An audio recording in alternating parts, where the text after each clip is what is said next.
एक इतना अच्छे पॉसिबल मैच का एंटी क्लाइमैक्स रिजल्ट आया। मतलब पहली बार मुस्तफ़ा के लेवल पे कोई कैप्टन वाइन करने आया था। और हम सोच रहे थे कि बड़ा मज़ा आएगा कि मुस्तफ़ा भी वाइन करेगा, वहाँ से शोबी भी वाइन कर रहा है, देखेंगे कौन जीतेगा। लेकिन मतलब मुस्तफ़ा ने कोई मुकाबला ही नहीं किया। पहले ही मतलब शूज़ हैंग कर दिए, गिव इन कर दिया। और मतलब मुझे ऐसा कुछ लगा जैसे उन्होंने अपनी पर्सनल और प्रोफेशनल लाइफ को मिक्स किया यहाँ पे, कि शायद या तो काम पे कोई ऐसा फड्डा है जिसकी वजह से वो शोबिस के मुंह नहीं लगना चाह रहे थे, या फिर मतलब शोबिस से यहाँ पे लड़के उस लड़ाई को काम पे नहीं लेके जाना चाह रहे थे, या मतलब कुछ ऐसा लगा कि वो शोबी ने ऐसी मुस्तफ़ा की दुम पकड़ी हुई थी कि वो कोई जबान ना हिला सके। सीधा मतलब गर्दन उन्होंने छुरी के नीचे लाया और बोला कि ठीक है, मुझे ज़िबा करो। कोई मतलब compete नहीं किया मुस्तफ़ा ने, ना टीम के लिए। टॉस पे भी उन्होंने गलत डिसीजन लिया। मतलब यहाँ पे वो एटलीस्ट बासित की तरह चेज़ करने की अगर स्ट्रेटजी लगाते तो फिर भी क्वालिफाइंग चांस था उनका। लेकिन ऐसा ना हुआ। और बिल्कुल एक मतलब कचरे की तरह उनको टूर्नामेंट से बाहर फेंका गया। और आपने देखा कि ग्रुप ए से शोबी और बासित क्वालिफाई कर गए हैं। जहाँ तक बात की जाए शोबी की, तो वो हमने देखा एक बार फिर इक्वल टीम्स या टीम्स की समझ ना रखना पे शोबी भी एक्सपोज हुए। उनको लग रहा था उनके हिसाब से ये इक्वल टीम्स थी, जो कि एक मतलब क्वेश्चनेबल बात हो गई एक बार फिर। खुद की परफॉर्मेंस भी बड़े प्रेशर में लगे शोबी। हिट विकेट हो रहे हैं, एक इतने इजी मैच में भी उन पे कैप्टनसी का प्रेशर आ रहा था। स्पोर्ट्समैन स्पिरिट भी नहीं दिखाई। आपने देखा किस तरह पहले मैच में जिस बासित ने उनको स्पोर्ट्समैन स्पिरिट में सपोर्ट किया, शोबी ने वो सब कुछ भी ना किया। मुस्तफ़ा को एक डिसेंट टीम या दे सकते थे, लेकिन शोबी ने ऐसा ना किया। मैं समझता हूँ इस सब का कुछ ब्लेम जाता है हमारे रिस्पेक्टेड चेयरमैन साहब को भी, कि शोबी की जो सारी वाइनिंग की जो बेस थी वो सब डायरेक्ट हो रही थी चेयरमैन पे। कि उन्होंने फर्स्ट मैच के बाद रूल्स इंट्रोड्यूस किए जो कि शोबी को लगा अनफेयर है। पिछले दो मैचेस आपने देखे, they didn't live up to the expectations. दोनों बड़े ढीले हल्के खुले ठुल्ले मैच हुए कि कहीं पे कंपटीशन नहीं दिखा। इतने मैचेस हो गए हैं अब तक, फेयर टीम्स या इक्वल टीम्स का फॉर्मूला नहीं निकाल सके हैं हमारे चेयरमैन। इस बार मोहम्मद की खुद की परफॉर्मेंस भी बड़ी हिट हुई है कि एक हफ्ता तो ठीक है वो टेबल टॉपर रहे, लेकिन इस बार उनका बबल बर्स्ट हुआ।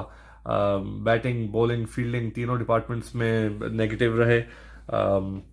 आपने देखा कैसे ताहा ने उनको छक्का ठोका, तीन चार कैच भी ड्रॉप किए, और एक बार फिर सीनियर प्लेयर ना बन सके। मतलब इस बार तो सारे जो स्टैट्स टेबल्स हैं वो बिल्कुल ही ट्विस्ट हो गए। मोहम्मद फर्स्ट पे थे, वो नीचे गिरे। बासित भी टॉप में थे, वो भी नीचे गिरे। नीचे से फहद ने अब टॉप कर लिया। कामरान पॉजिटिव्स में आ गए। आपने देखा फारूक का पहला मैच था, उन्होंने मैच तो मैच परफॉर्मेंस दी इवन दो एक लूजिंग कॉज में, लेकिन उससे ज़्यादा वो अकेला बंदा टीम का बर्डन उठा नहीं सकता था। लेकिन इस सब में सिर्फ एक बंदा है जिसने बड़ी कंसिस्टेंट परफॉर्मेंस दी, और वो है हमारे अंकल वकास, जो कि नेगेटिव कंसिस्टेंटली परफॉर्म करते आ रहे हैं इस सीज़न में। मतलब उनको देख के मुझे सीज़न 3 के कामरान याद आ रहे हैं कि हर बात पे सॉरी सॉरी करना, माफिया मांगते फिरते दिख रहे हैं वकास। उनकी हर गलती लाइमलाइट में आ रही है। और मतलब -24 और -28 के बाद लोग अब मतलब -7 -10 पे उनको कॉन्ग्रेचुलेट करते दिख रहे हैं कि बड़े अजीब सिचुएशन में फंस गए हैं। मैं नहीं समझता कि वकास का इस बार कोई चांस है ऊपर आने का। और जहाँ तक मैच की बात की जाए तो ये मैच मुझे मुस्तफ़ा वर्सेस शोबी नहीं लगा।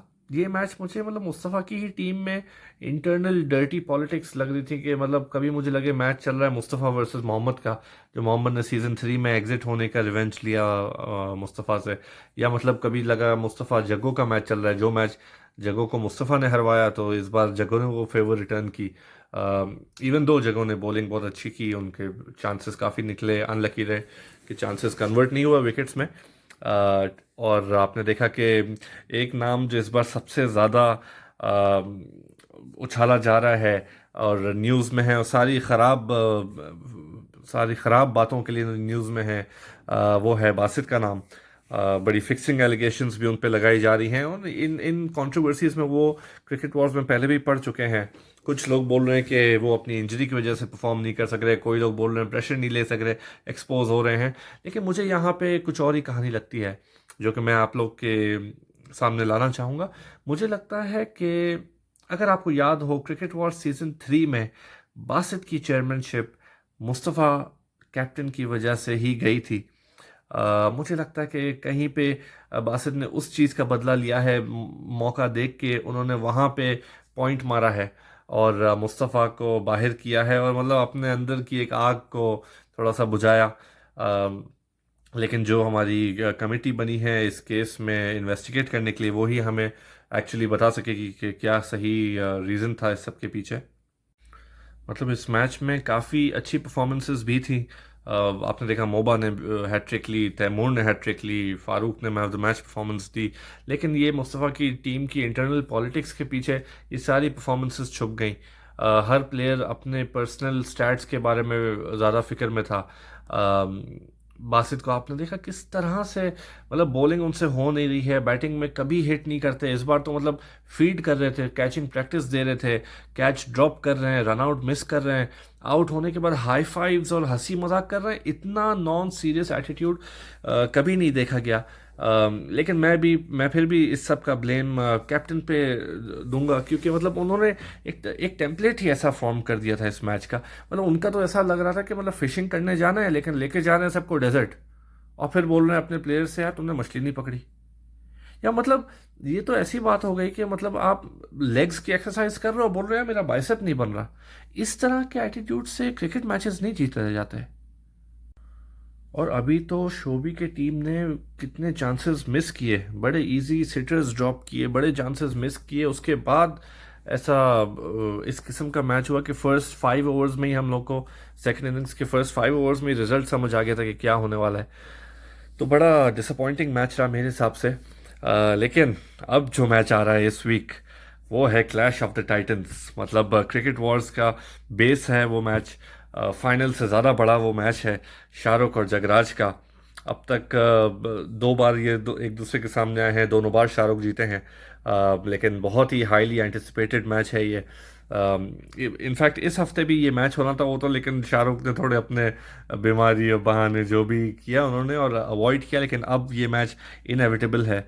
बहुत ही हाई प्रेशर मैच होता है। दोनों अभी शो करते नहीं है, लेकिन मैं आपको बताता चलूँ, अभी फ़िलहाल शाहरुख और जगराज टॉकिंग टर्म्स पे नहीं हैं, डायरेक्टली एक दूसरे से बात नहीं कर रहे हैं, इनडायरेक्टली इधर उधर से मैसेजेस अक्रॉस हो रहे हैं। और ये मैच में कुछ भी हो सकता है। Really looking forward to it. मैं आपसे मिलता हूँ नेक्स्ट वीक। Take care.